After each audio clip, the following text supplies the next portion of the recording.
বিষয়টা হলো এরকমের যে আমার দেশের পত্রিকার সম্পাদক জনাব মাহমুদুর রহমান সাহেব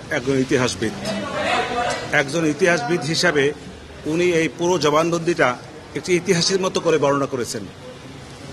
সেই ইতিহাসের বর্ণনা করতে গিয়ে আমার আসামি, বিশেষ করে প্রধান আসামি সাবেক প্রধানমন্ত্রী শেখ হাসিনার বিরুদ্ধেই বেশিরভাগ কথা বলেছেন এবং এই বেশিরভাগ যেসব কথাগুলি বলেছেন এগুলি ওনার নিজস্ব অভিমত থেকে বলেছেন।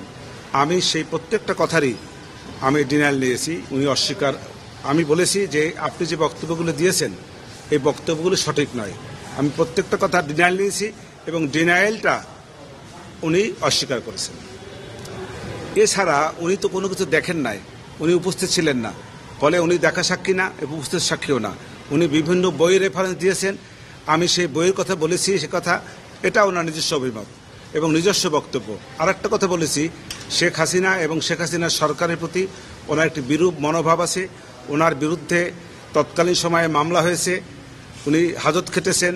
সেই সব কারণে বিদ্বেষ প্রণোদিত হইয়া এই শেখ হাসিনার বিরুদ্ধে এবং তার সরকারের অন্যান্য সদস্যদের বিরুদ্ধে এই মামলায় উনি সাক্ষ্য দিয়েছেন। উনি সঠিক কথা বলেন নাই, এইটাই আসলে আমার বক্তব্য। আপনি যেটা বলছেন উনি তো অভিমত নয়, ট্রাইব্যুনাল লিখেছে এটা পর্যবেক্ষণ লিখেছে, কিন্তু আমি ওনাকে অভিমতই বলেছি। প্রত্যেকটা জায়গায় আমি অভিমত বলেছি। লেখা কিন্তু আছে